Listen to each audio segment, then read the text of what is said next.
Stock markets across the globe have been reporting their worst day in more than 5 years since Donald Trump imposed his sweeping tariffs on foreign trade. China has today retaliated against US tariffs on imports into America. Beijing says it is imposing additional import taxes of 34% on American goods coming in. The Chinese Ministry of Commerce says the United States' imposition of so-called reciprocal tariffs seriously damages the legitimate rights and interests of World Trade Organization members and seriously undermines the rules-based multilateral trading system.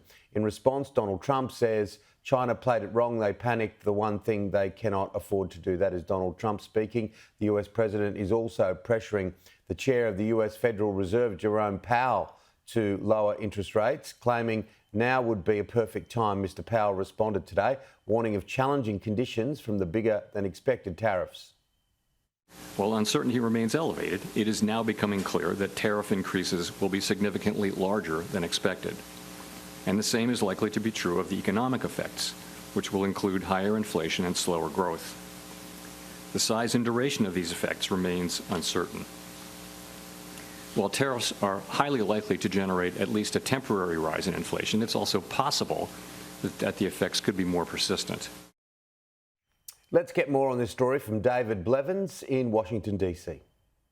Consumers are very worried. Of course, America has lots of superstores selling cheap goods, and that's the result of free trade, really. When they lost manufacturing jobs, they gained cheap goods. But now that the president wants to bring back those manufacturing jobs, it's difficult not to conclude that the days of cheap goods are over. But investors in the United States, as well as consumers, are very concerned. An astonishing 62% of Americans have investment of some kind. And Donald Trump is only the second president to see a slump of 5% or more at this stage in his presidency since the S&P 500 index came into being. So there's concern right across the board. But the president is holding his nerve, insisting that there will be short-term pain for long-term gain. The White House focusing on strong job figures today. The press secretary, Caroline Leavitt, saying the economy is coming roaring back. And the U.S. Secretary of State, Marco Rubio, speaking at NATO headquarters